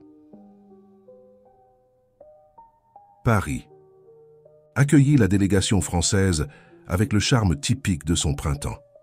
Le Grand Palais, transformé en un spectaculaire centre gastronomique pour l'événement, resplendissait sous le soleil d'avril. Hélène, debout devant l'imposant édifice, respira profondément, sentant le poids du moment. « Nerveuse ?» demanda Édouard, ajustant affectueusement la broche en forme de note de musique qu'il lui avait offerte comme porte-bonheur. « Un peu, » admit-elle, « mais c'est une bonne nervosité, comme celle que j'ai ressentie avant notre première danse. » L'auditorium était plein. Chef renommé, critique gastronomique, entrepreneur et éducateur du monde entier. Au premier rang, un groupe spécial. Madame Elisabeth, Christine et 5 autres mentors du projet, amenés comme représentantes des centaines de femmes qui faisaient maintenant partie du réseau Saveurs un rêve. Hélène monta sur scène, sous des applaudissements chaleureux. Son français coulait doucement, à travers les écouteurs de traduction simultanée, tandis qu'elle partageait non seulement des chiffres et des résultats, mais des histoires. Histoires de transformation, de courage, de recommencement. La gastronomie, dit-elle, sa voix chargée d'émotion, n'est pas seulement une question de nourriture. Il s'agit de connexions humaines. Il s'agit de préserver des souvenirs et de créer de nouvelles histoires. Chaque plat que nous préparons porte en lui le pouvoir de transformer non seulement les palais, mais des vies entières. Les images se succédaient sur l'écran géant derrière elle. Visages souriants d'élèves et de mentors, cuisine en pleine activité, cérémonie de remise de diplômes, nouvelles entreprises en cours d'inauguration. Le public suivait dans un silence respectueux, beaucoup visiblement ému. Mais aujourd'hui, continua Hélène, je veux partager avec vous une recette spéciale, la recette de la transformation. Les ingrédients sont simples, un rêve gardé longtemps, une pincée de courage et ce moment magique où quelqu'un croit en vous plus que vous-même. Ses yeux rencontrèrent ceux d'Édouard dans le public et elle sourit. Parfois, cette recette commence par une danse inattendue, parfois par un geste de gentillesse. L'important est de comprendre qu'il n'est jamais trop tard pour changer. La température du feu, ajuster les assaisonnements, ou même commencer une recette totalement nouvelle. Lorsqu'elle termina sa présentation, l'auditorium explosa en applaudissements. Des chefs renommés se levèrent, beaucoup avec des larmes aux yeux. Une chef française particulièrement connue pour sa dureté s'approcha de la scène pour embrasser Hélène. « Vous avez changé ma vision de la cuisine », murmura la chef à son oreille. Le gala qui suivit fut un tourbillon d'émotions. La fondation Saveurs un rêve reçut le prix d'excellence pour l'innovation sociale en gastronomie et plusieurs pays manifestèrent leur intérêt pour reproduire le modèle. Mais le moment le plus spécial se produisit loin des projecteurs. Dans le petit jardin de l'hôtel, Édouard avait organisé une surprise. Sous les étoiles de Paris, un petit orchestre commença à jouer Sabor Ami. « J'ai pensé que nous pourrions créer un autre souvenir spécial », dit-il, guidant Hélène vers une danse. Les mentors françaises présentes se joignirent à eux chacune avec son partenaire, transformant le jardin en une petite piste de danse improvisée. Madame Elisabeth, dansant avec un célèbre chef italien, riait comme une jeune fille. « Regardez-les », murmura Hélène, observant ses élèves, maintenant amis et partenaires, vivant leur propre moment magique à Paris. « Qui aurait cru que nous arriverions jusqu'ici ?»« Moi, répondit doucement Édouard. Depuis cette première nuit, quand je vous ai vu sortir de votre cuisine pour danser, j'ai su que j'étais témoin du début de quelque chose d'extraordinaire. » Hélène appuya sa tête sur son épaule, se laissant envelopper par la musique et le moment. Les lumières de Paris scintillaient en arrière-plan, comme des étoiles terrestres, bénissant cette célébration de rêve réalisé. « Savez-vous ce qui m'émeut le plus ?» demanda-t-elle après un moment. « C'est de savoir que pendant que nous dansons ici à Paris, il y a des centaines de femmes en France qui préparent leur propre moment de transformation. Chacune d'elles a maintenant sa propre musique sur laquelle danser. » Édouard la fit tourner doucement, ses yeux brillants d'amour et d'admiration. « Et c'est la vraie magie de ce que nous avons créé ensemble, n'est-ce pas? Ce ne sont pas seulement les histoires qui se sont déjà produites, mais toutes celles qui sont encore à venir. » La musique continuait douce et enveloppante, berçant non seulement les couples qui dansaient, mais aussi les rêves qui flottèrent là. Rêves de toutes les femmes qui, inspirées par une simple danse dans un restaurant de quartier, avaient trouvé le courage de créer leurs propres histoires de transformation. Le retour à Paris apporta une vague de nouveautés et de défis. Le succès à l'événement international avait propulsé le projet vers une dimension mondiale que personne n'avait prévue. Le siège de la Fondation Saveur un rêve devint un lieu de pèlerinage pour des visiteurs des 4 coins du monde. Madame Hélène. Marine entra précipitamment dans le bureau un matin particulièrement agité. La première dame vient de confirmer sa visite pour le mois prochain. Hélène leva les yeux des documents qu'elle analysait, s'accordant un moment de pause. Sur le mur de son bureau, il y avait maintenant une nouvelle photographie. Elle et Édouard dansant dans le jardin à Paris, avec la tour Eiffel brillant en arrière-plan. « Combien de délégations internationales avons-nous programmées ?» demanda-t-elle, bien qu'elle connaisse déjà la réponse. Béatrice maintenait un contrôle méticuleux de chaque visite. « 15 pays d'ici la fin de l'année, » répondit Marine, consultant sa tablette. Et cela sans compter les 3 gouvernements africains qui veulent mettre en œuvre le programme dans leur communauté rurale. Le son de voix animée venant du couloir attira leur attention. C'était la nouvelle promotion de Mentor, maintenant avec des participantes d'autres pays européens arrivant pour leurs cours de techniques avancées. Hélène se leva, ajustant sa veste de chef. Elle gardait encore l'habitude d'en porter une, même lorsqu'elle passait la journée en réunions administratives. C'était sa façon de se rappeler ses origines, de garder les pieds sur terre. « Vous savez, Marine, » commenta-t-elle, observant le groupe multiculturel qui se réunissait dans la cuisine principale. « Parfois, je me demande si tout cela est réel. » Las, jeune assistante, sourit, ses yeux brillants d'admiration. « C'est plus que réel, Madame Hélène. C'est un rêve qui a grandi au-delà des murs d'une cuisine. » La journée se déroula à un rythme intense. Entre les visioconférences avec des partenaires internationaux et les sessions de planification stratégique, Hélène trouva un moment pour visiter la cuisine expérimentale, où Christine donnait un cours sur les plats traditionnels français. « Le secret n'est pas seulement dans les ingrédients », expliquait Christine à ses élèves internationales, mais dans l'histoire que chaque plat porte, dans la mémoire affective qu'il éveille. Hélène observa avec fierté comment son ancienne élève s'était transformée en une éducatrice exceptionnelle. Christine coordonnait maintenant le programme de préservation des recettes traditionnelles, un projet qui cataloguait et maintenait vivante la mémoire gastronomique de différentes régions. « Madame Hélène », une voix familière l'appela. C'était Marie, l'une des premières élèves du programme qui revenait maintenant comme professeure invitée. « J'ai apporté une surprise pour vous. » Dans ses mains, un petit livre relié artisanalement. C'est le premier exemplaire de notre collection Saveurs qui transforment. Histoires et recettes de toutes nos diplômées. Hélène feuilleta les pages avec soin, reconnaissant visage et histoire. Chaque recette était accompagnée d'un récit personnel, un voyage de transformation. Son cœur se remplit d'émotion en trouvant la photo de Madame Elisabeth, maintenant, une célébrité locale dans le Sud, enseignant à de jeunes cuisinières dans son auberge-école. « J'ai gardé le meilleur pour la fin », sourit Marie indiquant les dernières pages. Elle était là, Hélène, jeune et sérieuse, lors de son premier jour au coin des saveurs, à côté d'une photo actuelle, dansant avec Édouard à Paris. Le titre de la page disait « La recette ». Du recommencement. Comment un boléro a changé l'histoire de la gastronomie française? Vous n'existez pas, rit Hélène, essuyant une larme obstinée. Ah, mais cette histoire devait être racontée, répondit Marie, pour rappeler à toutes qu'à certains moments, l'ingrédient le plus important est le courage de sortir de notre zone de confort. Le téléphone d'Hélène vibra. Un message d'Édouard. « J'ai besoin de vous au jardin, maintenant. » Intriguée, elle prit congé des élèves et se dirigea vers l'endroit qui était devenu leur refuge particulier. Le jardin était différent, décoré avec de petites lumières et des fleurs fraîches. Au centre, une table dressée pour deux. « J'ai pensé que nous méritions un moment juste pour nous, » sourit Édouard, tirant une chaise pour elle. « Pour célébrer les petites victoires du quotidien. » « Petites victoires ?» Hélène haussa un sourcil. « La première dame vient nous rendre visite. »« Oui, » rit-il, servant 2 verres de vin. « Mais savez-vous ce qui est encore plus spécial? Voir comment chaque personne qui franchit ces portes en ressort transformée.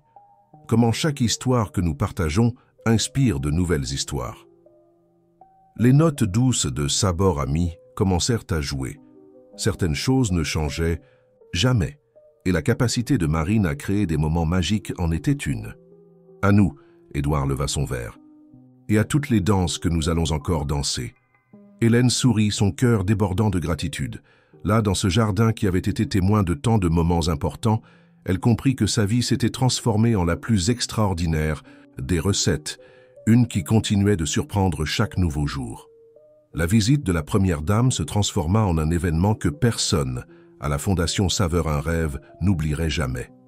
Ce qui devait être une simple visite protocolaire devint une célébration émouvante de la force féminine et de la gastronomie comme instrument de transformation sociale. Hélène avait planifié chaque détail avec le même soin qu'elle consacrait à ses recettes les plus élaborées. Les élèves internationales préparèrent des plats typiques de leur pays, tandis que les Françaises présentèrent des réinterprétations contemporaines de recettes traditionnelles. « C'est magnifique !» s'exclama la première dame, goûtant une bouillabaisse préparée par Madame Elisabeth, qui avait spécialement voyagé du Sud pour l'événement. Cette passion, cette authenticité. Mais le moment le plus touchant survint lorsqu'Hélène conduisit l'illustre visiteuse pour découvrir la salle des histoires, un espace récemment inauguré, où les murs étaient couverts de photographies et de récits des femmes qui étaient passées par le programme. Chaque visage ici, expliqua Hélène, représente une révolution particulière, une vie qui a trouvé un nouveau sens à travers la gastronomie. La première dame s'arrêta devant la photographie qui montrait la première promotion de diplômés. « Cette photo, pointa-t-elle émue, je peux voir l'espoir dans leurs yeux. »« Oui, acquiesça Hélène, c'est l'éclat de l'espoir, le même que j'ai vu dans les yeux de chaque nouvel élève arrivé après elle. » À la fin de la visite, la première dame fit une annonce surprise. Le gouvernement français était intéressé à établir un programme d'échange avec la Fondation. Des cuisinières françaises pourraient étudier à l'étranger, tandis que des chefs internationaux viendraient en France pour apprendre sur le projet. « Mais ce n'est pas tout », poursuivit-elle, un sourire mystérieux sur ses lèvres. Édouard, qui suivait tout aux côtés d'Hélène, traduisit doucement « Elle veut que vous soyez l'invité d'honneur du prochain festival gastronomique de Lyon. » Hélène sentit le monde tourner un instant. Lyon, la capitale gastronomique de la France, le berceau de tant de traditions culinaires. « Et il y a encore une chose, » ajouta Édouard, ses yeux brillants. « Ils veulent que vous dansiez. »« Danser » demanda Hélène confuse. « Oui, » intervint la première dame animée. « Le boléro, l'histoire d'amour, c'est magnifique. » Apparemment, l'histoire de la danse qui avait tout commencé avait captivé l'imagination des Français romantiques. Le festival voulait recréer ce moment, le transformant en un symbole de l'union entre cultures à travers la gastronomie. Ce soir-là, après le départ de la délégation officielle, l'équipe de la Fondation organisa une petite célébration dans le jardin. L'espace était illuminé par des centaines de petites lumières, et l'arôme des herbes fraîches se mêlait à la musique douce qui jouait en fond. « Un toast », proposa Christine, levant son verre, à la femme qui nous a appris que toute grande transformation commence par un petit pas de danse. Hélène rougit émue. Elle regarda autour d'elle, vers les visages souriants qui l'entouraient. sa famille choisie, construite à travers des rêves partagés et des courages additionnés. En réalité, répondit-elle, nous devrions porter un toast à chacune d'entre vous, car ce sont vos histoires qui font de ce projet ce qu'il est. Édouard s'approcha en lassant doucement sa taille. Et si nous portions un toast à l'avenir, à toutes les histoires que nous allons encore écrire ensemble? Comme par magie, bien que tous sachent que c'était l'œuvre de la toujours attentive Marine, les premières notes de Sabor Ami emplirent le jardin. « Madame », Édouard fit une révérence exagérée, imitant l'accent du Sud. « Pourriez-vous m'accorder cette danse? Nous devons nous entraîner pour Lyon, n'est-ce pas ?» Hélène rit, acceptant sa main tendue. Tandis qu'il dansait sous les étoiles, entouré par ceux qui étaient devenus une partie fondamentale de sa vie, elle pensa à comment une simple danse s'était transformée en une métaphore si puissante. « Vous savez, » murmura-t-elle contre l'épaule d'Édouard, « je crois que j'ai finalement compris. » Compris quoi? Que parfois la vie est comme une grande cuisine. Nous pouvons passer des années à suivre les mêmes recettes, à mesurer les mêmes ingrédients, à maintenir la même température. Mais il suffit d'un moment de courage, d'un nouvel assaisonnement, d'un changement de rythme, et tout se transforme en quelque chose d'extraordinaire.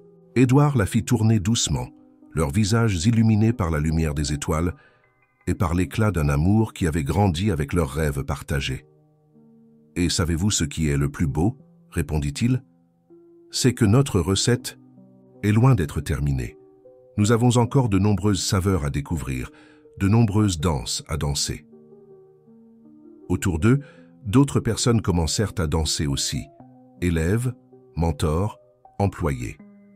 Le jardin de la Fondation Saveur un rêve se transforma en une piste de danse improvisée où chaque couple tournoyait au son du boléro qui avait changé tant de vies. Et Hélène, dans les bras de l'homme qui avait cru en ses rêves avant, même qu'elle n'y croit elle-même, sut qu'elle était exactement là où elle devait être, au centre d'une histoire qui continuait d'en inspirer d'autres, dans une danse qui ne finirait jamais. Le festival gastronomique de Lyon approchait, et avec lui une idée commença à germer dans l'esprit d'Hélène. Lors d'une réunion avec son équipe la plus proche, elle partagea enfin ce qu'elle planifiait depuis ces dernières semaines. « Je voudrais proposer quelque chose de différent », commença-t-elle, regardant les visages attentifs autour d'elle. « Au lieu que nous y allions seulement Édouard et moi, nous pourrions transformer notre participation en quelque chose de plus grand. » Béatrice, toujours pratique, avait déjà sa tablette en main. « Qu'avez-vous exactement en tête ?»« J'ai pensé que nous pourrions emmener une délégation, pas seulement pour présenter le projet, mais pour montrer son véritable impact. » Hélène ouvrit un dossier sur la table. « J'ai sélectionné 10 histoires extraordinaires de nos élèves et mentors, des femmes qui ne se sont pas seulement transformées, mais qui transforment leur communauté. » L'idée gagna rapidement du terrain.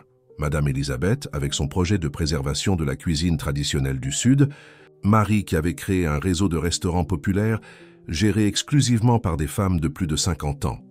Christine, dont le programme d'alimentation saine pour écoles publiques avait déjà été adopté dans 3 régions. Mais ce n'est pas tout, continua Hélène, ses yeux brillants d'enthousiasme. Je voudrais que chacune d'elles prépare un plat qui raconte son histoire, quelque chose qui représente non seulement sa région ou sa technique, mais son parcours personnel. Édouard, qui était resté silencieux jusqu'alors, sourit. « Vous voulez transformer notre présentation en un spectacle d'histoires et de saveurs. »« Exactement, » confirma Hélène, « et à la fin, laissez-moi deviner, » interrompit Marine, animée. « Elles dansent toutes. » La salle explosa de rire, mais l'idée avait un charme particulier. La danse qui avait tout commencé se multiplierait maintenant en plusieurs histoires de transformation. Les semaines suivantes furent un tourbillon de préparatifs. L'équipe organisatrice du festival, enchantée par la proposition, offrit un soutien total. Les sélectionnés pour la délégation plongèrent dans des cours intensifs d'anglais de base, tandis que leurs recettes étaient affinées et adaptées pour les ingrédients disponibles à Lyon. Mais comment allons-nous transporter tous les ingrédients spéciaux ? Demanda Christine lors d'une réunion de planification. C'est alors que Richard Mercier, le père d'Édouard, surprit tout le monde par une visite inattendue. « J'ai entendu parler du projet pour Lyon, » dit-il, observant les préparatifs dans la cuisine expérimentale. « Et je pense que le groupe Mercier pourrait contribuer à la logistique. Après tout, Les transports sont notre spécialité. Hélène remarqua comment les yeux de l'homme d'affaires, autrefois si sévères, portèrent maintenant une lueur différente, en observant le travail réalisé ici. Il s'arrêta devant le mur de photographie, s'attardant particulièrement sur une qui montrait sa défunte mère, la grand-mère d'Édouard, dans sa propre cuisine. « Vous savez, commenta-t-il doucement, ma mère disait toujours que la vraie richesse d'une famille ne réside pas dans ses biens, mais dans les histoires qu'elle raconte et les vies qu'elle touche. » Édouard, qui se tenait aux côtés d'Hélène, serra discrètement sa main. C'était la première fois qu'il voyait son père parler de sa grand-mère avec autant d'émotion. « Hélène, poursuivit Richard, se tournant pour la regarder, quand vous et Édouard avez commencé ce projet, j'avoue que j'avais mes doutes. Je pensais que c'était juste un rêve romantique, peut-être même une forme de rébellion. » Il fit une pause, souriant légèrement. « Je n'ai jamais été aussi heureux d'avoir tort. » Le soutien du groupe Mercier ouvrit de nouvelles possibilités. Non seulement les ingrédients spéciaux pourraient être transportés adéquatement, mais il fut également possible d'élargir la délégation, incluant davantage d'histoires, de saveurs, de rêves. Un après-midi, alors qu'elle supervisait les dernières répétitions des présentations, Hélène trouva un petit paquet sur son bureau. À l'intérieur, il y avait un foulard de soie ancienne, délicatement brodé de notes de musique, et un mot d'Édouard, à porter à Lyon, parce que chaque grande présentation mérite son propre accessoire magique. Comme ce premier foulard de Madame Elisabeth que vous avez porté lors de la réunion du Conseil, celui-ci porte aussi des histoires et des promesses. Et en parlant de promesses, que diriez-vous de répéter notre danse ce soir? Le jardin est particulièrement beau sous les étoiles de juin. Hélène sourit, caressant le tissu doux. Par la fenêtre de son bureau, elle pouvait voir l'agitation dans la cuisine principale. Des femmes d'âge, d'origine et d'histoires différentes, toutes unies par le même objectif, toutes parties d'une transformation qui avait commencé par un simple pas de danse. « Oui », murmura-t-elle pour elle-même, gardant le foulard contre son cœur. « Certaines histoires méritent d'être dansées sous les étoiles. » Lyon accueillit la délégation française avec toute la pompe que la capitale gastronomique de la France pouvait offrir. Les historiques halles de Lyon Paul Bocuse, marché centenaire et temple de la gastronomie française, avaient été choisis comme scène pour la présentation spéciale de la fondation Saveurs & Rêves. Le matin du grand jour, Hélène se réveilla avant l'aube. De la fenêtre de sa chambre d'hôtel, elle pouvait voir les lumières de la ville encore allumées, comme des étoiles terrestres guidant son chemin. Sur le fauteuil, le foulard offert par Édouard attendait de compléter sa tenue. Prête, la voix de Béatrice résonna doucement à la porte. L'assistante était devenue bien plus qu'une collaboratrice, une amie, une confidente, quelqu'un qui comprenait l'ampleur de ce qu'elle s'apprêtait à accomplir. « Presque », répondit Hélène, ajustant le foulard autour de son cou. « Comment vont les autres ?» Anxieuse, mais déterminée. Madame Elisabeth est dans la cuisine, depuis 5 heures du matin, préparant ses petits soufflets au fromage, qu'elle insiste pour appeler gourmandise provençale. Hélène rit, imaginant la scène. Ses filles, comme elle appelait affectueusement toutes les participantes indépendamment de leur âge, avaient conquis les cœurs de l'équipe lyonnaise durant les derniers jours de préparation. Les halles commencèrent à s'animer à mesure que la matinée avançait. Les traditionnels stands des commerçants locaux avaient été transformés en petites stations de démonstration, chacune racontant une histoire différente du projet français. Madame Hélène, appela chef Antoine, le renommé curateur du festival, s'approchant avec son enthousiasme caractéristique. Les journalistes sont déjà là. En effet, une petite foule de professionnels de la presse internationale se massait à l'entrée du marché. Mais ce n'étaient pas seulement des journalistes.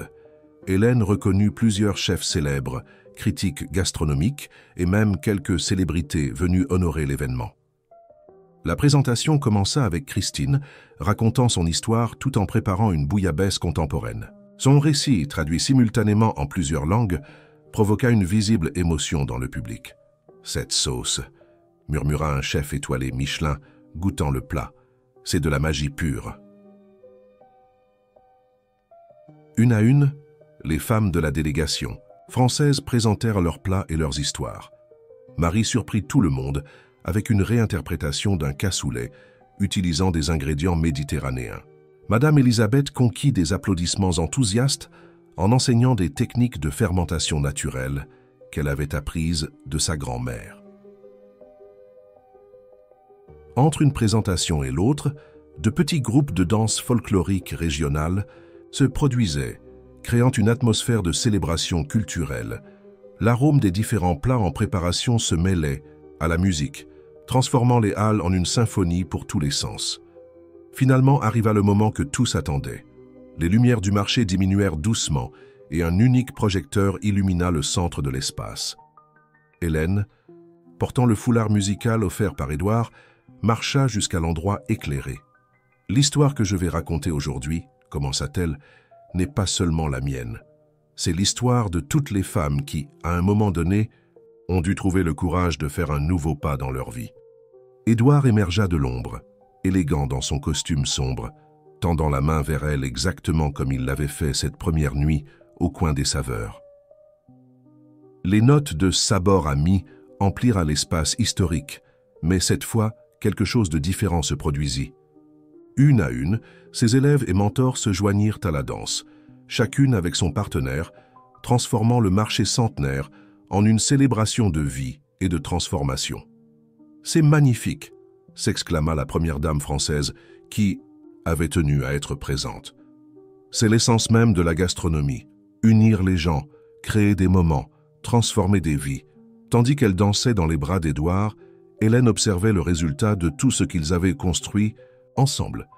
Ce n'était pas seulement un projet social, ni seulement une école de gastronomie. C'était un mouvement de transformation qui avait commencé par une simple danse et touchait maintenant des vies sur différents continents. « Savez-vous à quoi je pense ?» murmura Édouard à son oreille. « À quoi ? Que certaines recettes sont comme la vie.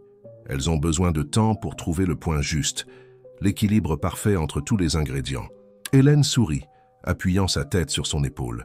« Et quel est l'ingrédient secret de notre recette ?»« L'amour, » répondit-il simplement.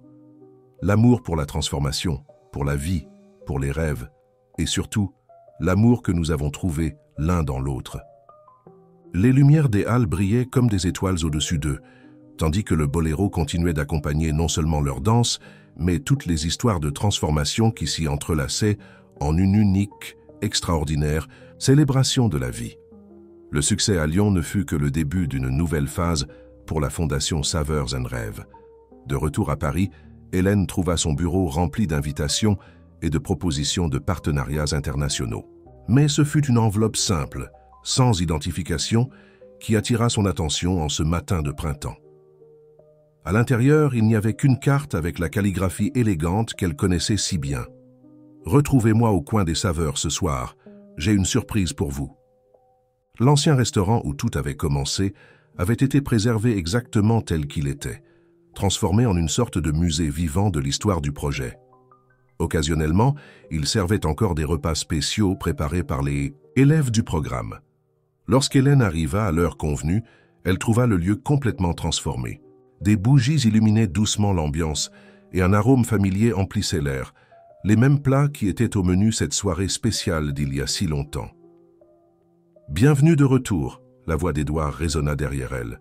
« J'ai pensé que nous méritions un moment juste pour nous, à l'endroit où tout a commencé. » Hélène sourit, remarquant qu'il portait le même type de vêtements que cette première nuit. « Vous avez tout planifié ?»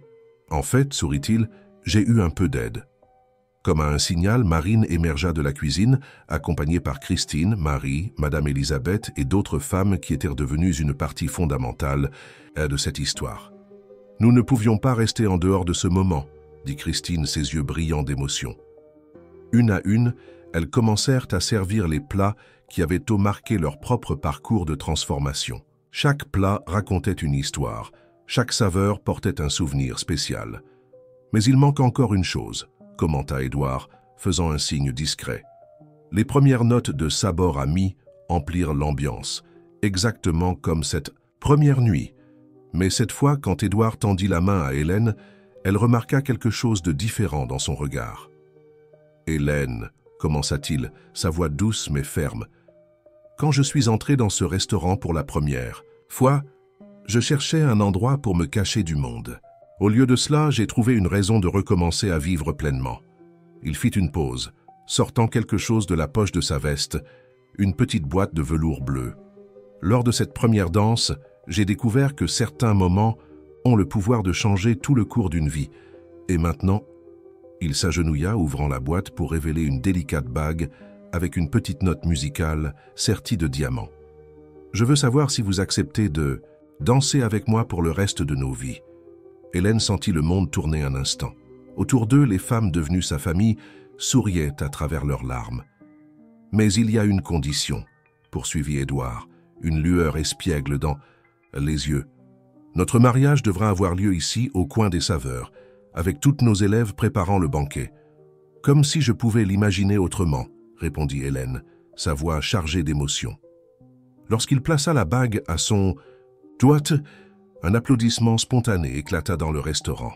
Madame Élisabeth fut la première à les embrasser, suivie par toutes les autres. « Maintenant, déclara la dame provençale en essuyant ses larmes, notre histoire est complète. »« Non, Madame Élisabeth, corrigea doucement Hélène, regardant toutes ces femmes extraordinaires qui avaient transformé leur vie et celle de tant d'autres.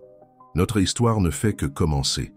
Parce que chaque nouvel élève qui entre dans nos cuisines, chaque nouveau rêve que nous aidons à réaliser est un nouveau chapitre qui s'ouvre.